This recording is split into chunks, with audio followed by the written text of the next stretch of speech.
saling bertatapan. Kemudian mereka kenalan dan akhirnya mereka saling suka satu sama lain. Tanpa diduga, tanpa rencana. Perempuan itu bernama April dan yang laki-laki bernama Frank. Frank hanyalah orang biasa yang tanpa cita-cita, sedangkan April, dia adalah seorang wanita yang mempunyai ambisi besar dalam hidupnya, yaitu menjadi seorang artis. Beberapa tahun dari sana mereka menikah. Setiap pagi, Frank berangkat menggunakan kereta seperti kebanyakan orang. Dia bekerja menjadi salesman. Frank tahu ia sangat bosan akan rutinitas yang ia jalani. Tapi tanggung jawabnya sebagai suami menghilangkan rasa bosan itu. Sedangkan April, dia hanya menjadi ibu rumah tangga. Mungkin cita-cita April sebagai artis perlahan-lahan sudah ia lupakan. Kenyataan memang selalu jauh dari angan-angan. Suatu pagi saat April membuang sampah, ia teringat sesuatu. Beberapa tahun yang lalu, ia dan Frank sedang melihat-lihat rumah untuk mereka huni. Keadaannya waktu itu sangat bahagia, baik Frank maupun April.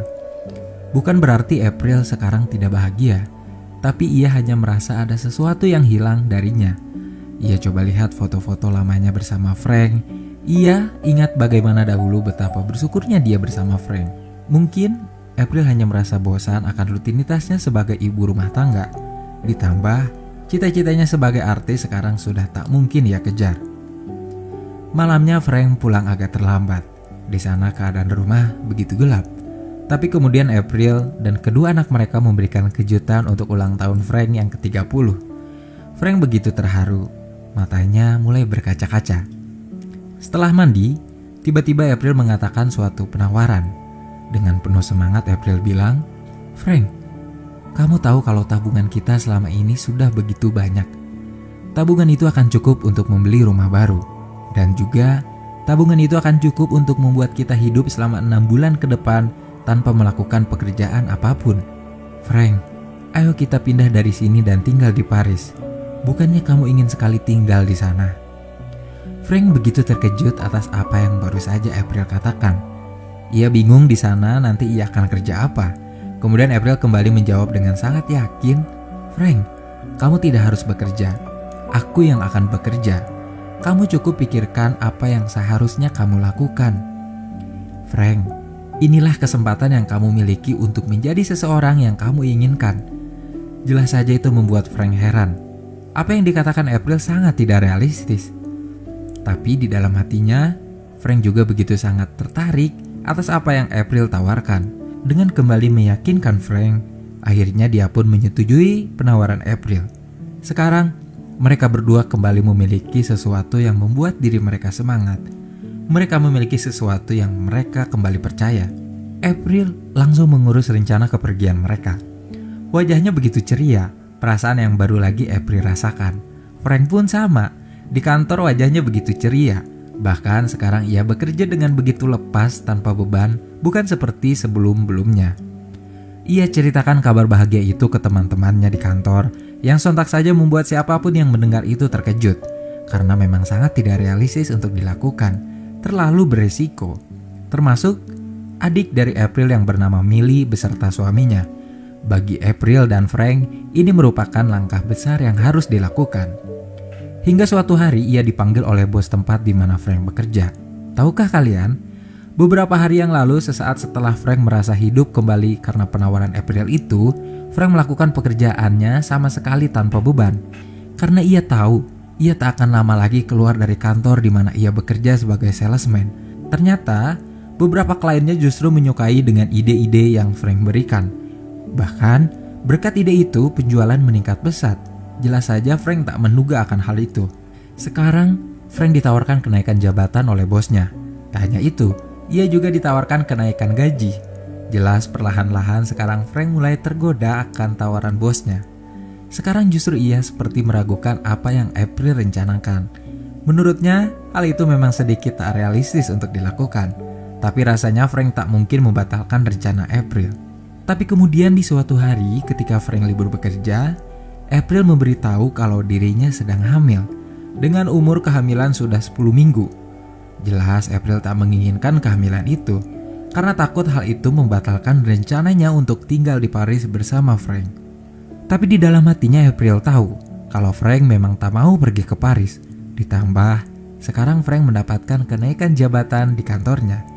Akhirnya dengan berat hati, Frank memberitahu April kalau rencana mereka untuk tinggal di Paris harus dibatalkan. Dan sekarang Frank menerima kenaikan jabatan di kantornya. April tak bisa apa-apa selain menerima keputusan suaminya. Meskipun ia tahu hari-harinya akan kembali dilanda kebosanan. Hari-hari berlalu, keadaan kembali normal. Tapi Frank tahu April menjalani hari-harinya seperti menyimpan beban yang tak tersampaikan. Suatu hari, Frank memberitahu kalau dirinya sudah melakukan perselingkuhan dengan teman kantornya beberapa waktu yang lalu. Tapi April seperti tak merasakan marah atau bahkan cemburu sekalipun. April merasa tak peduli dengan apa yang Frank lakukan. Sekarang April tahu betul kalau dirinya tak lagi mencintai Frank. Cinta itu seakan tiba-tiba hilang dari hatinya. Tapi Frank terus meyakinkan April kalau dirinya hanya mengalami kekecewaan karena tak jadi pergi ke Paris. Hingga akhirnya mereka bertengkar hebat.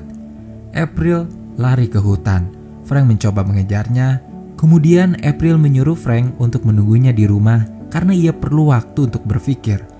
Ia sudah tak tahu apa yang ia rasakan sekarang. Segalanya sudah berubah. Besoknya, saat Frank ingin berangkat kerja, ia melihat istrinya di dapur sedang menyiapkan sarapan untuk Frank. April sepertinya sudah menerima semua takdirnya untuk bertahan di sana dan memulai kembali kehidupan normal seperti biasanya. Mereka sarapan bersama. Frank menceritakan pekerjaannya yang dimana sekarang jabatannya sudah naik. April memperhatikan mereka berdua masih tampak canggung satu sama lain karena pertengkaran hebatnya kemarin. Tapi rasanya mereka berdua sudah saling menerima keadaan masing-masing. Lalu Frank pun berangkat kerja. Setelah itu, April menelpon adiknya untuk menyampaikan salam kepada anak-anak April dan Frank yang mereka titipkan sebelumnya di sana. Lalu, ia mengeluarkan sebuah alat dari mejanya. Ia persiapkan semuanya di kamar mandi. Kemudian, setelah itu ia keluar dengan sangat pelan-pelan. Ia diam di depan jendela. Di celananya, keluar darah yang juga membasahi lantai rumahnya. Di rumah sakit, Frank begitu khawatir karena April belum juga sadar. Pendarahan yang ia alami begitu banyak sampai kemudian April dinyatakan meninggal dunia. Beberapa waktu kemudian di suatu tempat bermain, Frank di sana menemani anaknya. Raut mukanya sama sekali tak memancarkan kebahagiaan. Pikirannya sekarang terus saja memikirkan istrinya yang sudah meninggal. Sekarang tak ada lagi yang bisa dilakukan Frank. Yang tersisa hanya kedua anaknya dan pekerjaannya. Lalu film pun selesai.